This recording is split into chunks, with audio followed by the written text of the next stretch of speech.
15-ыг хий.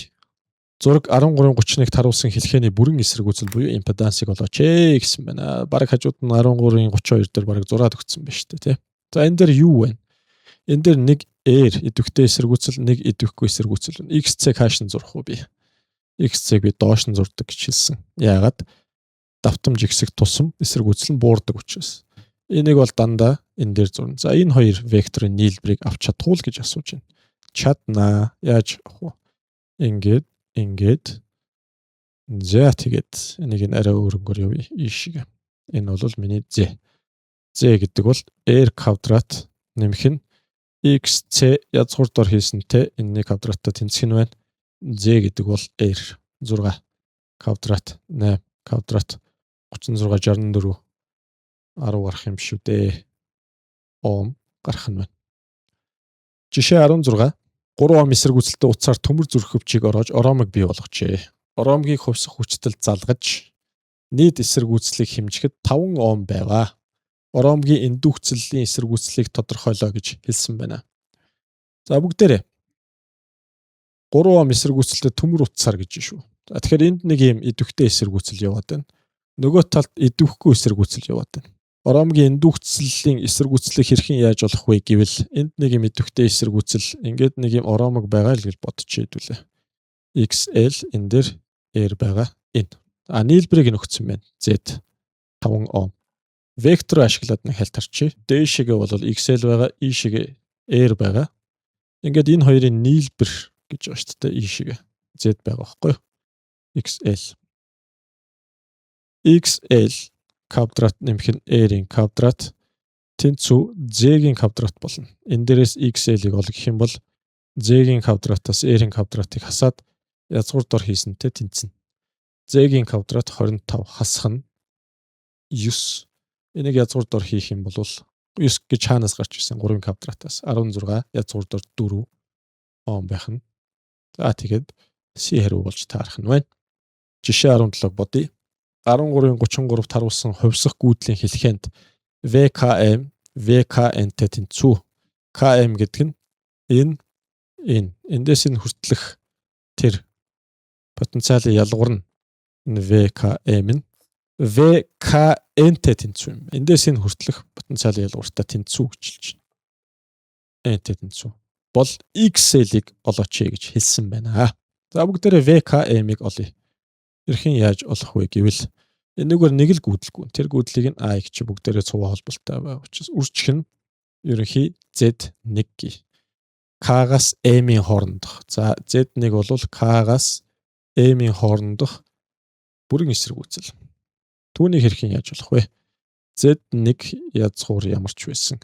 Тэнд нэг идэвхтэй эсрэгүүцэл нэг XC байгаа юм байна. R-ийн квадратаар нэмэх нь XC-ийн квадрат. Энэ дээрээс юу болох вэ? R-ийн квадрат нөгөөх нь 2-2-ийн 4-ийн квадрат. 4-2-ийн квадрат дандаа R өгсөн юм байна. Хариу маань R гарах нь л дээ. Энэ чинь өөрөө 4 5. 5 язгуурдор 5 R гэсэн утгатай гарна. За VKN-ийг бол бүгдээрээ. VKN тэнцүү. Одоо биш үү те ороомог болон багтаамжт эсрэгүүцэл байгаа учраас тэр хоёрын хооронд нь хасах шаардлагатай байхгүй юу? Тэгэхээр R-ийн квадрат дээр нэмэх нь за XL-с би XC-г хасах ёстой. XL-с хасах нь 2R. Тэгээд энэнийхээ квадратыг авахад энэ нь биш үү те юутай тэнцдэг гэж язгуурдор 5R-тэй тэнцдэг. Хоёр талыг нь квадрат дэвшүүлээд үзчихье. За энэ дээрээс явъя. R квадрат нэмэх нь XL хасах нь 2R-ийн квадрат 5R-ийн квадрат болох нь байна. Квадрат хэвшил гарах гэдэг нь R квадрат тэнцүү XL-ийн квадрат хасах 4RXL нэмэх нь 4R-ийн квадрат 5R-ийн квадрат. Эдгээр хураагч юм шүү дээ. Энэ хоёр чинь 5 байхгүй юу? Энтэй нийлээд 5. Энэ эдгээр нь хураагч нь байна. XL-ийн квадрат нь 4RXL болох нь байна. 2XL нь хураагдана.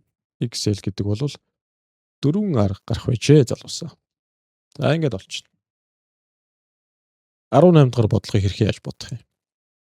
13:34-т харуулсан хэлхээнд VL ба V хүчтлүүд ямар байх вэ гэж асуусан байна. За бүгдээрээ тэрийг олъё. XC дээр 20 вольт унж байгаа юм байна. Тэгвэл энэ 20 вольтыг VC гэж энийг VL гэж. VC хэрхэн яаж болох вэ бүгд? VC гэдэг бол IC үржих нь XC байсан. Энэгээр гүйж байгаа гүйдлүүд нь ижлэх нь цуг холболтой учраас IC ч вэ IL ч вэ бүгдээр I болгочих. IC тэнцүү IL бүгдээр I. Тэр утгаараа 20 вольт I 20 гэсэн үг. Ингээд 1 ампер байж. За бүгдээрээ VL-ийг бол VL гэдэг нь I-ыг үржих нь XL. Тэр бол 1 тэгээд 10-аар үржигдээд 10 вольт хүчтэл унжах нэ.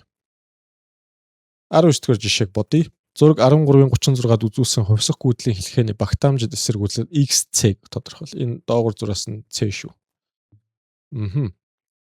10 ампер гүйж байгаа юм байна. За тэгээ 50 вольт байгаа юм байна. Би ингэж бодож байна. Ерөнхий Z-гээ эхлээд олчихъя. Эхлээд ерөнхий Z-гээ олоод тэрийг I-аар үржүүлэх юм бол тэр маань надад 50-ыг өгч явах учиртай гэд. Энэ дээрээс Z-г олохыг бүгдээр хичээе. Z гэдэг бол 4-ийн квадрат, R-ийн квадрат нэмэх нь XL-ээс хасах нь XC. XL маань 10, XC маань мэдэгдэхгүй байгаа. Тэрний квадрат язгуур дор хийчих юм бол миний Z гараад ирэх юм болов. За тийм байна. Энийгээ бүгдээрээ 10-аар үржүүлнэ шүү дээ. 10-ыг үржих нь язгуур дор 16 нэмэх нь 10-аас хасах нь XC-гийн квадрат. Тэнцүү 50 гарах нь байна. 50-ыг 10 туваа 5. За тэгээ хоёр талыг нь квадрат бишүүл 25 16 энийг шууд биччихье дөө. 100 хасах 20 XC нэмэх нь XC-гийн квадрат. Окей. За эндээс явсан. XC-гийн квадрат хасах нь 20 XC. Энэ одоо яаж бичээд байна? За арай л ганг бичээд байна. За яах вэ? Ийшээ гарч ирэх хасах 9. Хасах 9 чинь 91 нэмэх 91 тэг. Дискриминантыг нь олъё.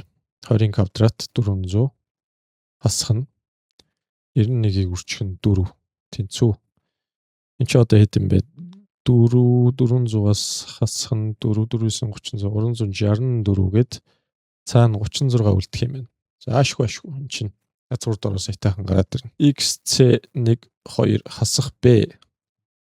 Манай багш ингэж л зааж өгсөн да. Нэмэх хасах 6 хуваах нь 2. 26 2 тува 13. 14-ийг 2 тува 7 Ом гарах нь байна. За хариугаар нь би 13-ыг очлоо.